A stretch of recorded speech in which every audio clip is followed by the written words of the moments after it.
Welcome everybody to Oregon State University Permaculture Design Pro class. This is the spring-summer class of 2023. This is our second office hour, and today we're going to be taking a look at one of Matt's questions. So I'm just going to share my screen over there. So Matt's question was, my design site is vacant land with no existing structures, driveways, utilities, etc. As such, how should I approach the base map at this point? Should it only include the pre-existing natural elements, boulders, contours, etc.? Second question, at what point in the course of design process would the human-made elements be proposed to the clients and added to the overall base plan map? Great question.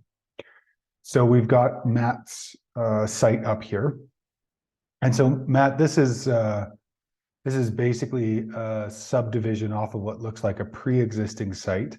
And there's no power poles or anything that's coming up this road. Is that right? There actually is, right about where that boundary line is, where it first touches the road. There's a pole on the other side of the road there. Okay. On the neighbor's property. Yeah, that's the closest pole. Gotcha. Yeah.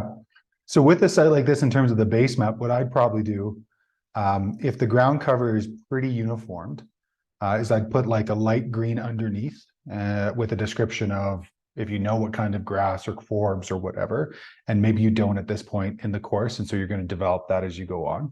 And then I would put probably just a polygon that kind of follows this undulating edge of the forest and goes around. And then if you generally know the speciation, or if it's mostly deciduous or mostly coniferous, or if you can get to speciation, do that. I might leave out some of the clearings that I can kind of see here in the back, because those might be interesting.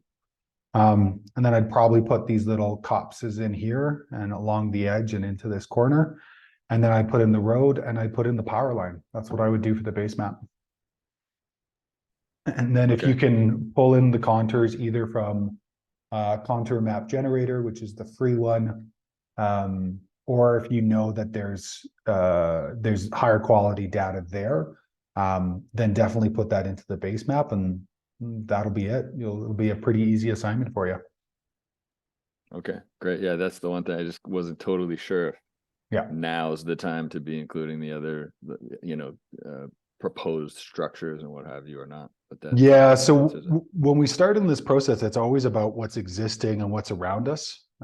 So we start there, and then as we get deeper and deeper into analysis and different layers, the design kind of emerges out of it. Because when you take a look at, let's say, the microclimate conversation overlaid with the zone conversation, like you're not necessarily going to want to punch a road down to the bottom northwestern corner to put your house necessarily.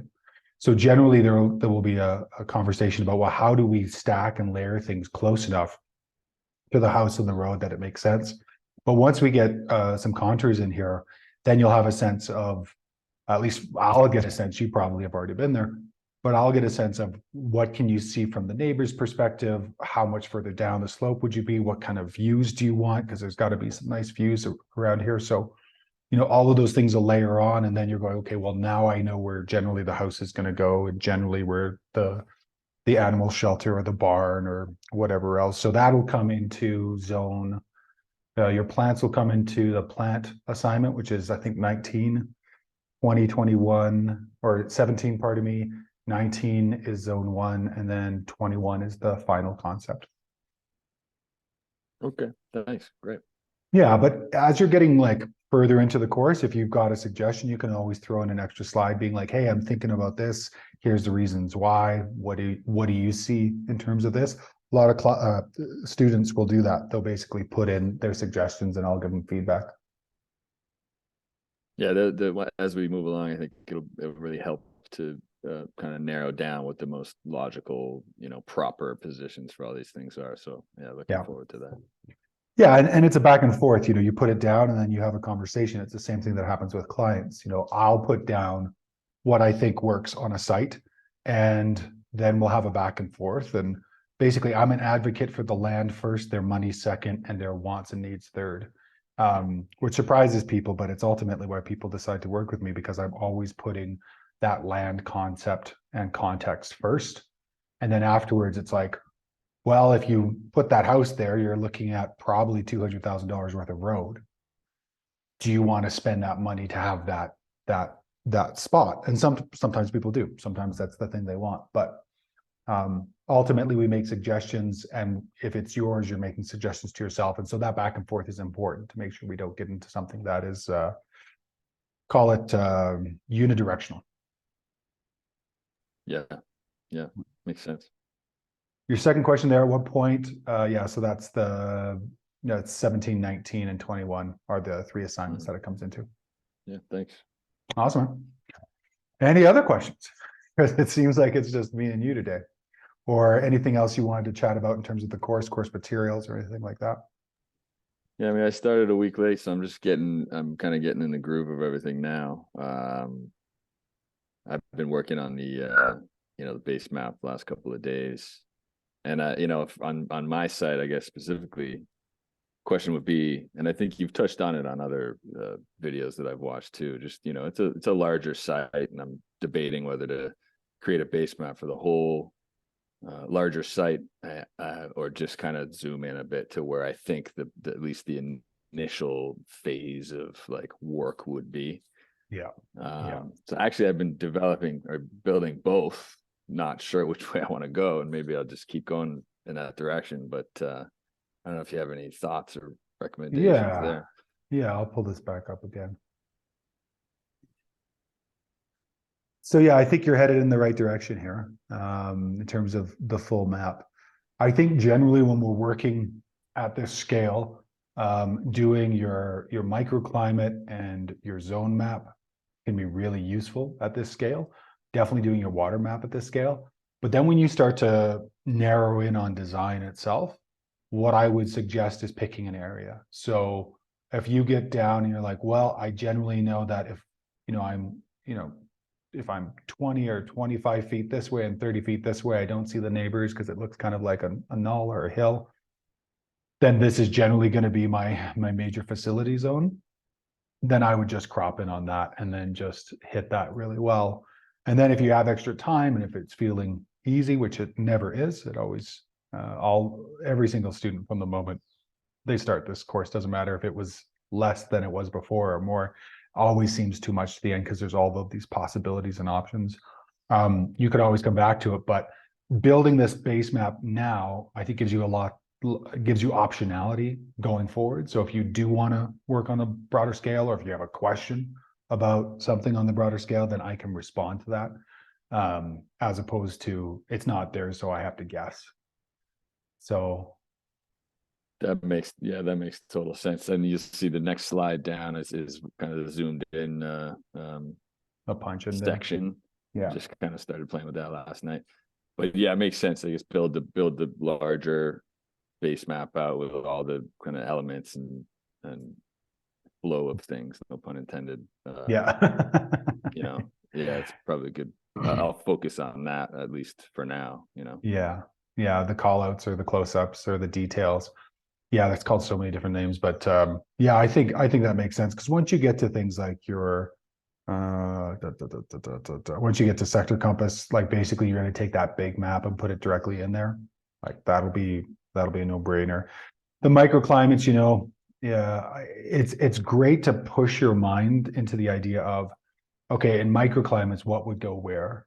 And walking the site and starting to think of it that way. So I like when the microclimate map is the full one, because the full site, because it just gives you a chance to kind of stretch your mind a little bit and get to the idea of like, well, how much is out there and what am I seeing and what am I not seeing? And it forces people to be on site.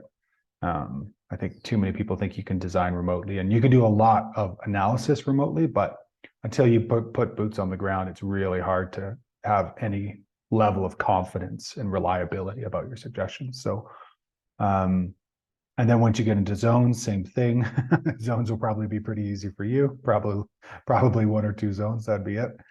And then that water survey as well. Generally, folks are going to be thinking globally about a site, and even more globally from the site, to see what is the catchment that comes onto it and it flows off to, and what are you affecting. So good to do that on the full site as well, because that gives you a sense of, well, how much water is coming into my site and where is it coming on? So if you ever do this is the way I work with my maps, is I'll send my LiDAR or my digital elevation model, which can come from LiDAR, or it can come from survey or wherever.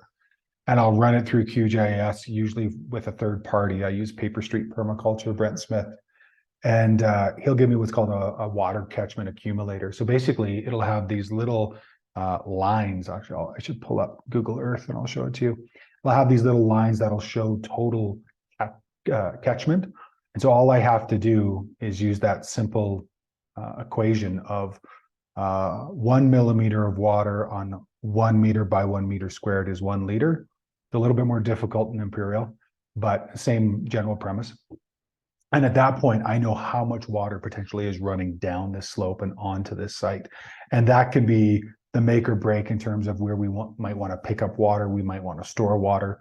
And generally, water is the conversation these days where we're generally getting drier in terms of the areas, I was going to say the areas of years, but the time of year and the extension. So we'll get a lot of rain in a short period of time. I'm just going to bring up this one map to show you so you can kind of get a sense of what I'm saying.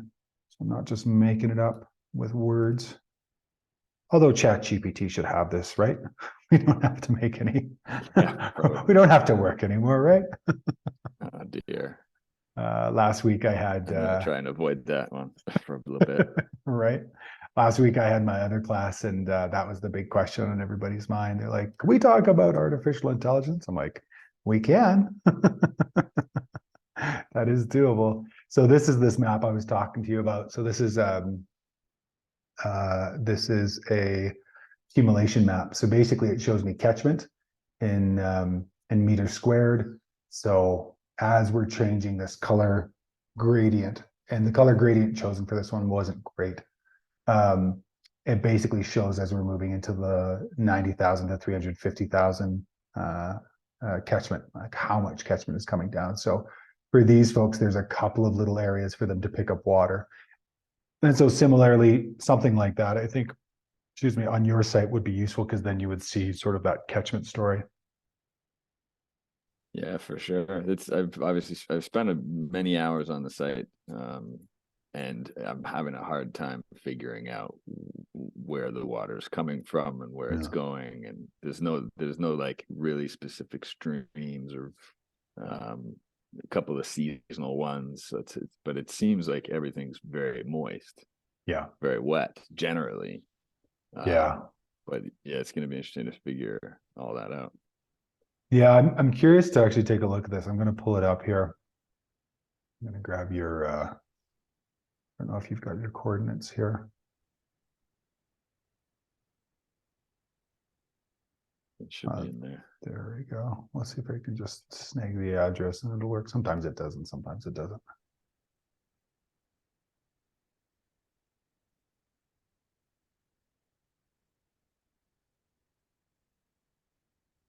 Oh, that looks about roughly right. So yeah, one of the things that's useful on Google Earth, just to kind of get a sense of what we're looking at here, just going to make sure that the exaggeration is the same. So this is elevation exaggeration. So if you're ever trying to better understand a site, you can exaggerate it up to 3. And I can show you that in a second. But generally, it's nice just to get a sense of what it looks like as is. Oh, a little bit too close. You can see their mowing patterns. That's cool. Yeah, so you're not toe of slope, but you're getting pretty close in terms of the inflection point there. Yeah, it's like it's a gentler slope down closer to the road, and then I think it gets up to like easily 10-20% type slope. Yeah. And it's funny because we perceive slope a lot differently than we see it. So I like throwing on the exaggeration every once in a while, because it's kind of how our feet feel it. Here we go. So yeah, so there's that exaggeration. The nice thing about exaggeration as well is it really gives you a sense of where that watershed boundary is. So this would be the ridge above you in terms of where and how that water divides. Oop, a little bit too much there. I click back on here. There we go. That's a good one. Yeah, so you kind of see how you've got this valley. Does this road ever wash out? Which one? That one right there? Yeah. Like cutting down the middle of the valley. That right next to it is a large, fairly large kind of, I guess, river stream that comes alongside of it. And it's kind of like a gorge, as far as I can tell. Especially as you go south of Crawford Road there, it actually cuts really deep into the In rock. sizes, yeah. And there's a couple little like swimming holes and stuff like that. It's interesting. Yeah, yeah, no doubts. I don't know if it washes out. I don't think so, but Yeah, looking at it, it's funny when you start to see the valley form. So this is what's called a ridge form. These are two ridges, and this is a valley form. And when the roads are on the valleys, it's usually bad news bears for most people, because basically they end up getting washed out. So it'd be interesting to see, yeah, how that looks. But I think for you, looking at this and generally remembering what this looks like, yeah, so your watershed is going to be right up here, right above you here, some way, shape, or form. And this is one of the nice things about using Google Earth Pro is that if you pull in, excuse me, if you pull in your property boundary, or take a survey and line it up with the road and then draw that property boundary, you can get a pretty good sense using that concept of water flows at right angle to contour of where that watershed is. Because obviously there's enough water trickling down here to keep a fair number of these water impoundments working. A couple of water impoundments up here as well. Yeah, it seems like people are not shy about impounding water here. and when you say impounding, you mean ponds? Like Yeah, ponds? ponds, dugouts, Mhm. you know, natural swimming pools, things of that nature. Yeah, yeah. Yeah, the one thing that people usually do wrong is they don't size it in such a way that it's going to overflow properly, or they don't create an overflow. So like for your site here, not having contours necessarily laid upon here, but could do, you know, generally we're looking at this striation. One of the things we would do if we were looking at capturing water on your site, I'm just going to pop back so I can refresh myself in terms of the scope and scale. Actually, what I might do is I might just do this right now, just so I can take a look at it. So this is definitely the down and dirty way of doing this, but folder USA, New York, that. I'll pull that up. Oh, where'd you go?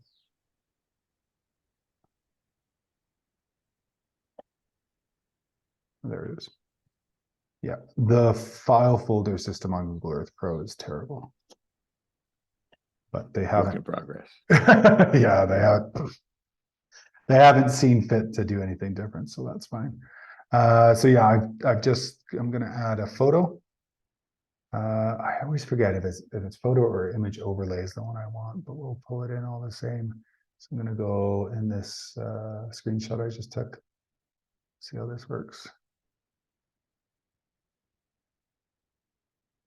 Okay. Oh yeah, right. I want to clamp this to ground. Bum, bum, bum, bum, bum, bum, bum, bum. Yeah, I don't think this is the one I want. I think I want add photo. Yeah, there we go. And then above ground, I want this all the way on ground.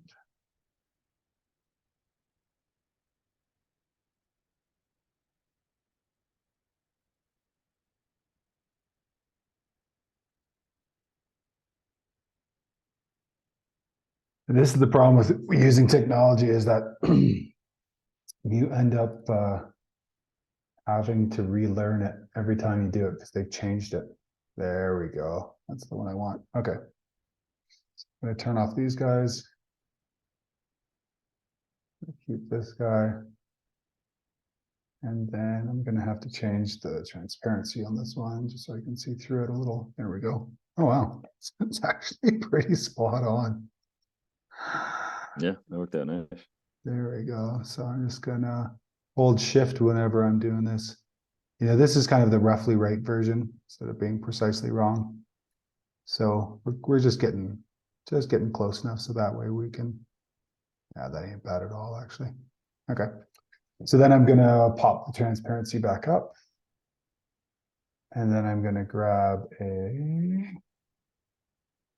polygon, and then I'm just gonna follow here. Nice. One of the drawbacks of Google Earth Pro is that the coloration is and the line weights isn't great, so kind of have to muck about. And we're gonna do just filled, not outlined. I'm gonna remove the photo, and we're gonna do outline, not filled. It's the other one. Here we go. Cool. So there's our property boundary roughly. And then I'm just gonna give ourselves some aspect again. There we go. And this is why I like that that exaggeration function, because you can kind of see where that marker is going to be, and it's really easy to take the top here. So when you get into your micro watershed, generally it's going to be cross contour all the way up here. We could even do that. We have to pull back a bit. So we could do another polygon. Usually we're doing an orange boundary, and we're doing a light blue interior. And we're doing about 30%. So without contours, we're just kind of roughing this, but kind of coming up here, coming along the top. Obviously, I went over there. Probably too far, actually. So delete that, and probably something like this. So this would be what would be called your micro watershed in the micro watershed assignment. So this would be micro watershed property catchment. And then this one will be your property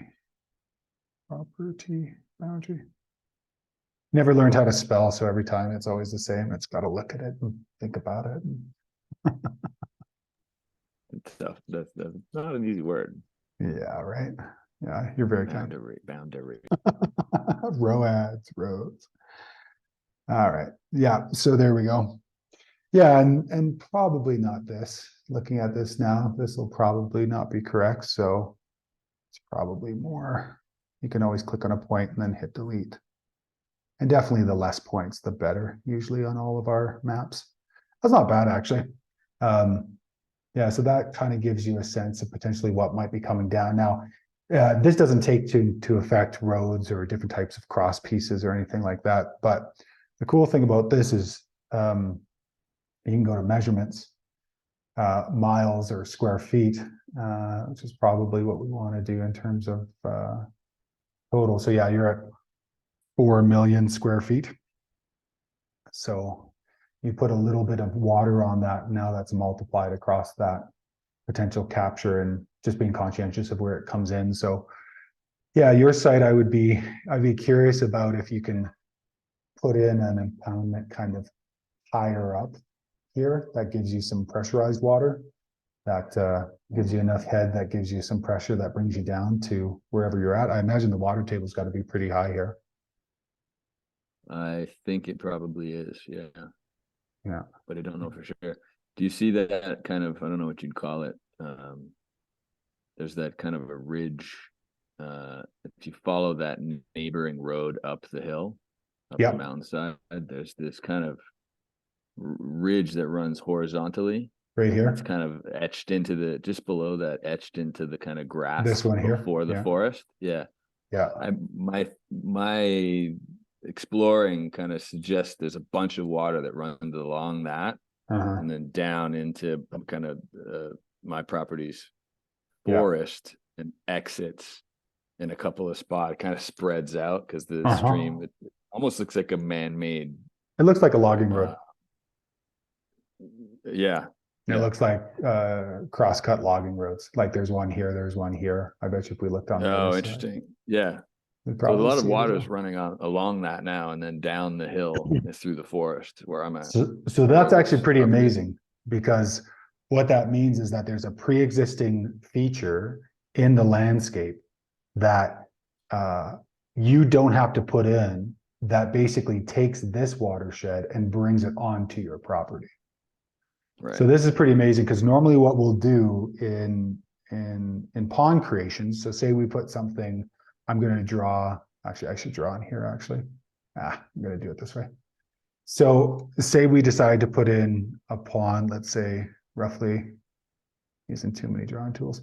Say we put in a pond like here, roughly, and this was the dam. Kind of see how the dams are on the downslope. Usually what we do is we'd run a swale for two reasons. One, it would extend the water capture above, but two, it would also be your overflow. So what would happen is, as it was raining and as water was coming down slope like so, my arrows are beautiful. And as it filled up here, it would then fill up, level, and then spill over. So what has ostensibly happened, which is pretty cool on this conversation, is that your capture has been extended naturally by this road. And so now you're actually catching this whole area, which is phenomenal. It means that you know that these ponds are always going to fill. They probably always are going to fill, looking at, you know, the ponds around here. But it also means that if you wanted to open size this, or if you wanted to put another one a little bit further down below, like so, or another one down. And again, I'm not saying that these are where they should go. This is just demonstration purposes. Then they can overflow into each other, because what you end up doing is you end up, you know, putting those swales out, and then basically you put them in such a place to where what's called the level sill spillway, which we'll get into in the water section, basically comes over and then helps to fill this next one. But then that property is water secured for 1,000 years, 2,000 years, because you've got this great capture you can take off. Fascinating. What if that capture, someone does something with it down the road on the neighboring property that they're Yeah, on? totally. So Probably you'd have lose it. a pretty big impact, right? You'd lose it. And so normally what we would do is we would size our ponds appropriate to the catchment that we have on property that we know that we have ownership of. So I would basically size my catchment off of this, and that area we can get a pretty quick understanding of. Could also have a swell that went off on the other side there. So I'm going to put this into meters, only because it's a lot easier. Do you know what your, actually I know, I'm just going to go back to your base map and to your climate survey. It's almost like we ask you guys to do this for good reason. Okay, average rainfall, so 48.6 inches in millimeters is 1234. Yeah, you're almost coastal climate, actually. That's interesting. So I'm going to put in here, what did I say again? 1234 millimeters by 11,360 meters squared. So I'm going to go back to my calculator there, wherever it went. Oh, it's not up. I did that on browser. So what do we got here? We've got 124. It's funny. Times 11,316. Yeah, you're looking at a paltry 14 million liters. Divided by 4 to get gallons. Yeah, 3.5 million gallons. I think you're doing okay. So 14 million.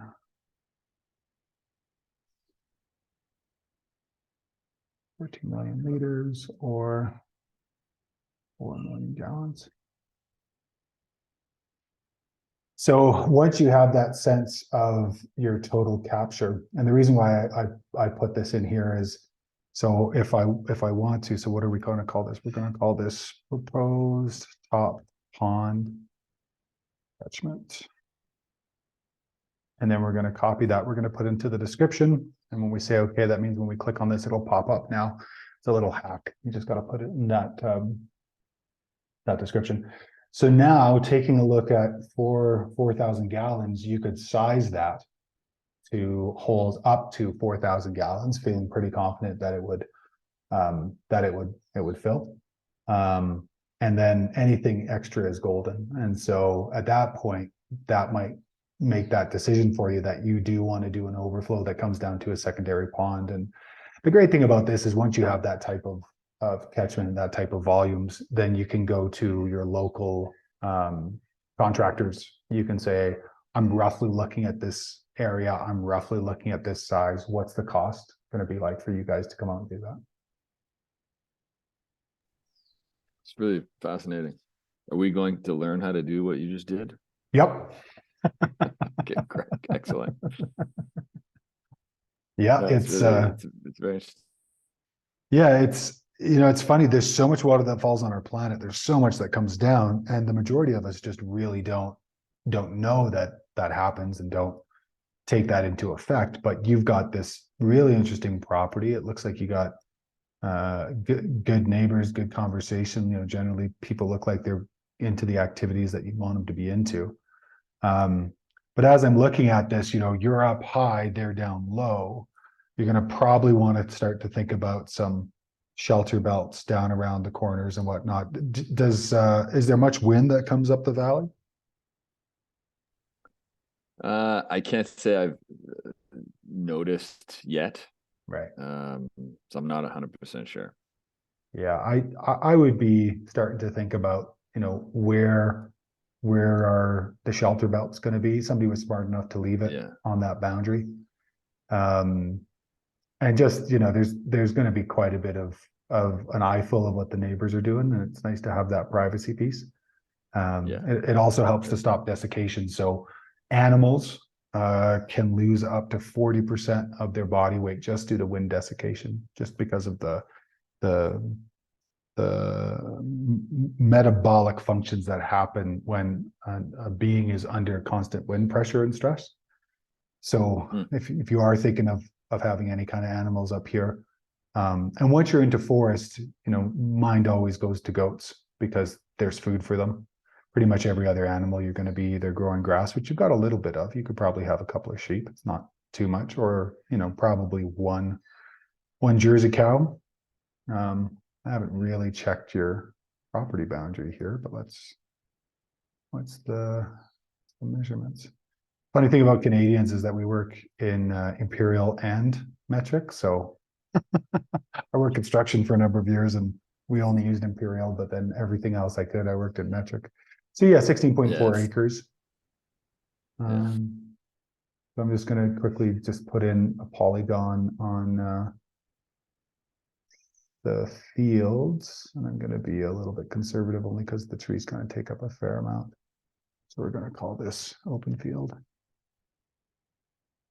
Field 1. And I'm curious about measurements, so 6.6 acres. 6.6 acres. And then again, I'm going to go back to description, put that in there.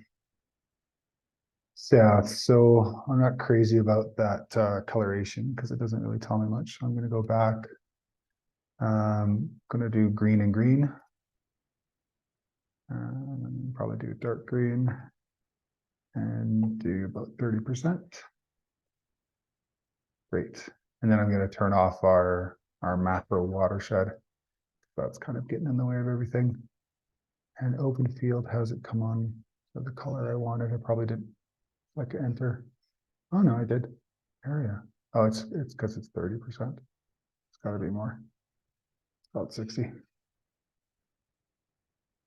Oh, that's really weird. Wonder why it's doing that. You found a bug. Oh man, there's always one. You need time to restart Google Maps. Yeah, always. Oh yeah, the main color won't even come through. Yeah, it probably needs to restart. But yeah, you've got 6.6 acres of open field. So yeah, you could do a paddock grazing system with, yeah, probably a couple of cows if you wanted, and a couple of sheep as well.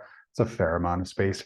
The nice thing about, you know, doing something here is that if you end up with the house kind of midway up slope. It's usually a thermocline, so it's usually not as cold as it is at the bottom and not as warm as it is at the top. And the nice thing is if you're a little bit off of the tree line here, then you've got that potential. If you do something like goats, you could do a common paddock system where you've got a central location and you could graze them into the forest. Or if you wanted to go the old chickens roosting in the forest way, it's possible as well. But yeah, lots of opportunity on this piece of land. How long have you had it? Just like 2019, end of 2019. 4 years. Gotcha. Yeah. So, and I've just camped on it and walked it a bunch. Yeah, it's fascinating to see you go through these exercises and figure it all out. It's great. The things that I've been thinking about for years and only now really starting to learn. So yeah, it's a full system, like I work with what's called the Agrarians template here, and they've got a brand new template out there. But basically, when you start going through this from a perspective of climate, geography, water, you basically just split it up, and it becomes a pretty straightforward walk through the park where it's like, what's our climate doing? What's that climate doing to the geography? How is that then increasing or creating the water or lack of water? Wherever there's water, we don't want to put access. And this was my comment about putting the road up the valley. So if you do end up getting those major water runoffs, want to be conscientious about where those road systems going to be. Generally, you want to get at least one track that punches all the way to the back of the property, just in case you do selective harvesting or you decide to put like a little retreat center back there. It's good to have at least one road that makes it all the way to the back. The other thing that's good to know is that there's another potential escape route, because one of the things you want to be conscientious about is if there is major catastrophe, and New York is not known for burning, but as we move towards a very uncertain future, having multiple exit and entry points on a site is important. So say, your house is somewhere here, having a road that comes to this back area, and if you end up fencing, having a gate that you can, pop into the neighbors if there's an issue from one side to the other. And then, just starting to think about that zones idea where if you're here and basically you're thinking, animals are a priority or vegetation's a priority, whichever one, then you kind of allow that vegetation or that animal conversation to lead the way in terms of your design. So if it's animals, then your paddock system is going to be a higher priority. And if it's vegetation, then you'll create your vegetation, maybe your alley croppings. So this is if you're doing large scale tree work, or not large scale, long-term trees. So, in New York, you've got some great nuts and other timber trees you can grow and things of that nature. But generally, if this is looking for you and your family and you're thinking like having enough to live on, then you've got everything you're looking for. It's a good site, good location, great ecosystem, no buildings, so you get to choose, which is great. And how hot is it getting in New York during the summer these years? in this region, it's I don't think it gets much above 25 Celsius. I believe. Okay. So in this part of the Catskills, upstate New York. Yeah, right. So you've got your options with building. I was going to say if it got hotter or if you were worried about insulation, you could always do a burned house.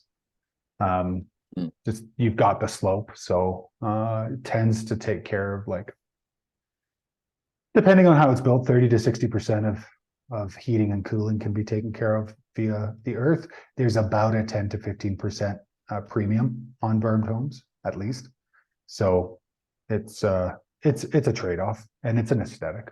Some people really don't like the fact that portion of their home is burned in, but it's always about the options that there are and then what you want to do with it.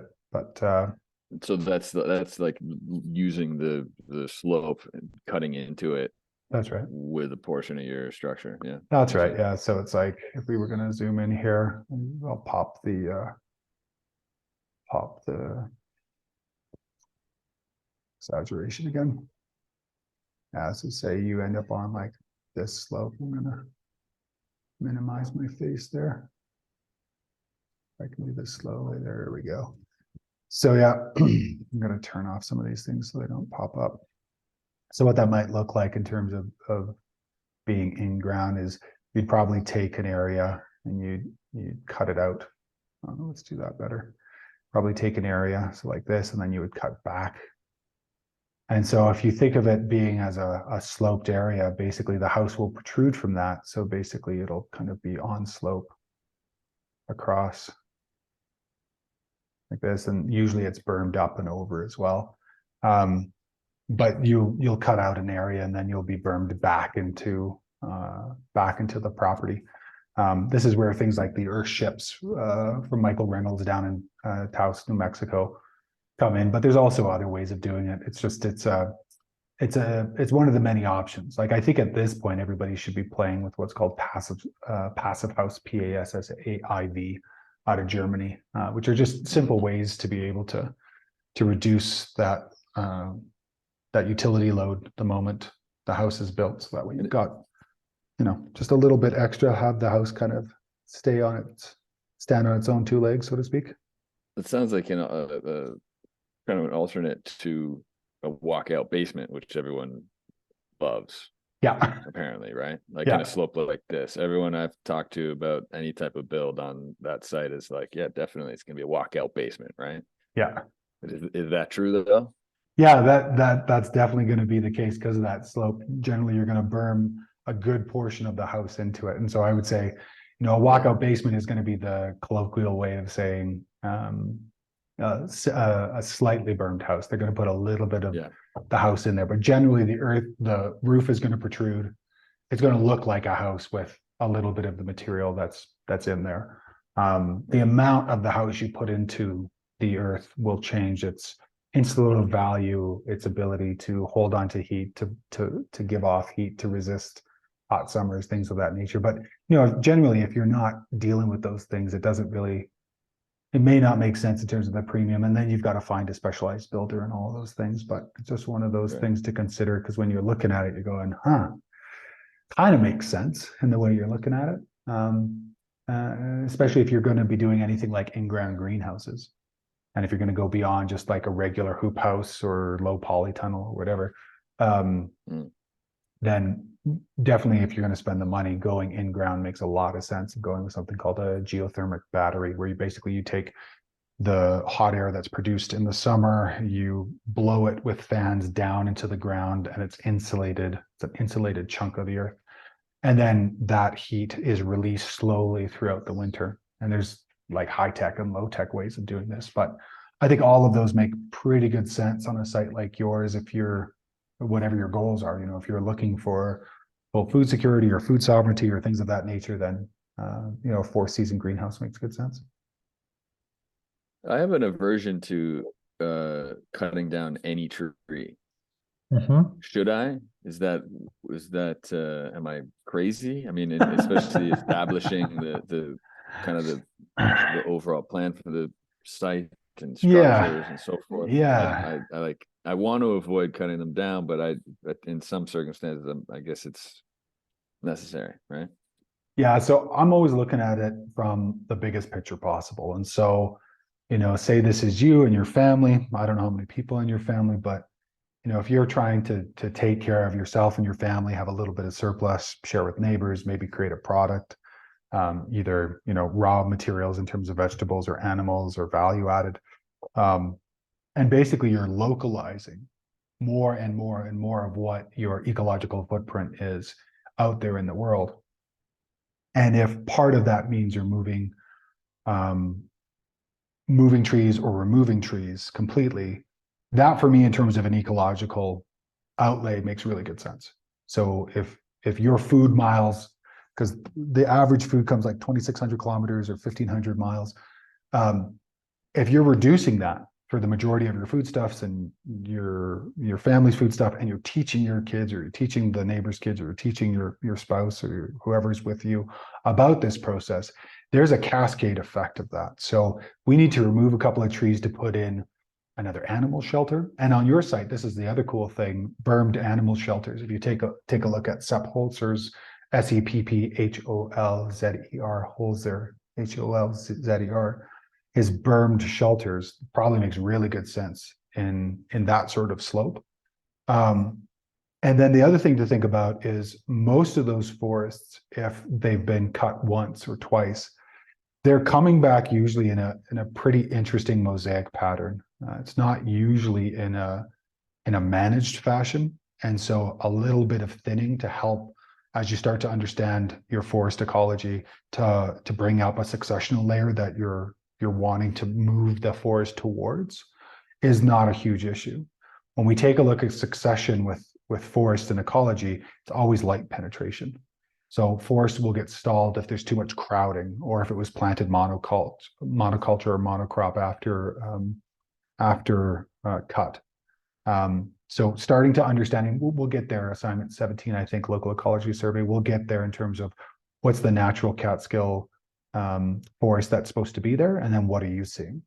And that can then give you sort of a blueprint of naturally what's there and what do you want to have happen as you move along this process. So I don't worry about taking out trees. I used to when I started. I was a little bit too much zealot and not enough practicality. Or we don't touch trees. And, you know, part of this is understanding how do we live on the planet as if we intend to stay. And part of that is we've created a symbiosis with trees for a long time in terms of the materials that come from them, how it supports and provides us, and then intelligently tending your 16.6 acres. So that way it has a regenerative ruin. And this is a concept, I think, that was created by Brad Lancaster. It's this concept that when you leave that property inherently catches water, builds biomass, and creates more ecological sustainability and regeneration after you're dead and gone. And so I think if we work on that idea of regenerative ruins, how do I make this so that way this place is better than it was when I was here? And there's arguments to be made there. There's a lot of folks who are purist about this, saying, well, if we just got rid of all the humans, it would all go back to where it needed to be. Sure, it's a pretty extreme position to take, and we're all here. Like, this is all the ecological evolution of our planet and who it was created and all the rest of it. So that gets a bit too much into the philosophy for me, but we can be just as positive as we are negative as a force on this planet. And so that site can be this little ecological utopia of your version of that as you grow and learn and bring in tools like permaculture or others. You know, permaculture is just one tool in your tool belt. But that site, I could imagine you'll probably want to do a little bit of thinning if that orthomosaic photo that I'm seeing there on Google Earth is any indication of what that forest is. And I'm just going to check and see which one it is. Yeah, it's you know, everything in a large portion of that, the trees you see there are probably less than 10, 15 years old. Yeah, this is cool. So there was a photo just taken on January, February, March, and you can really see the deciduous for the conifers. So this is great. This actually makes your base mapping really easy. I'll pull this up. This is cool. More recent image. Yeah, yeah, there you go. Which ones are your coniferous? Which ones are your deciduous? Yeah, I'll tell you. No, exactly. Yeah, That's cool. awesome. Yeah. So, you know, is that a better image to work with potentially for this? Or? Well, yes and no. Like if you were just going off this, it would be kind of hard to get a sense about where this element are. It does show you some of the pre-existing tracks that are on your land, which is kind of cool. You know, I would definitely put those tracks into your base map for sure. And then it looks like they kind of go up into the forest as well. So if you can trace that, and you can do that if you've got like, are you iPhone or are you Android? I'm Android. Android. So there's two. There's don't make fun of me. Oh no, I'm Android as well. Okay, good. There's Gaia GPS is the application, Gaia, and then the other one is that. GPS waypoints. And so basically, what I would do is I would go for a wander, walk these tracks, name them. So, you know, name this forest track 1, name all of these, bring them into Google Earth, take a photo and then bring them into slides and then just put them in there as the different tracks. That'll help as well. So yeah, I would say you could use both of these. We'll just kind of play around this. Do you know this function here in Google Earth Pro, this time scale function? Been playing with it a bit, yeah. Okay, cool. There's actually one from 2011 that's almost the best image in a way, Yeah. but it's similar to this one. If you go to 2011, I think it's 2011. It's pretty good. Taken during the autumn. Yeah, that's pretty good. Next one. This one? Not this one, not this one. No, go forward one. There's two 2011s, I think. Yeah, I'm not Go seeing back it. one. It's just coming up this one for me. Yeah, I would say, go as recent as possible just to get a sense of what that, and this, I guess this isn't 2023. I guess this is 2021. So this is January, February, March, April, May. This is May of 2021. That's wild. That's May. Yeah, that's not right. Doesn't seem right. I mean, it's a short growing season, but it's not that short. Well, and fall doesn't happen in May. Yeah, exactly. When do the leaves start to come in? They're coming in now. Yeah. Yeah. So maybe it was a late spring, summer. I don't know. But no, I would use all the tools at your disposal, use all the photos and definitely err on the one that is the most recent. But yeah, it's so pronounced, right? You can see that logging road. Yeah. And I bet you that logging road actually continues all the way on there. It connects with one that kind of runs right up where you saw that little entrance of one of the tracks into the woods. Okay, right here. On my parcel, that it kind of goes up and connects to that. And then there's a trail that takes you to this, what looks to be like a weird old, very small kind of quarry that must have been doing something in there with the cliffside. Right. And yeah, it kind of meets up and there's a couple some water going on. It's interesting. Yeah. There's a few little trails up there. Yeah, it looks like the rock is quite close to the surface in a couple of spots. That's cool. Cool site, man. Yeah, really cool site. Yeah, really appreciate your time. Yeah, absolutely. I'll send you this. I'll send you this as a little KMZ, and you can do with it as you will. That'd be awesome. Just put your head. No, it's really great. Thank you. Awesome, brother. Anything else? Yeah, I want to be respectful of your time.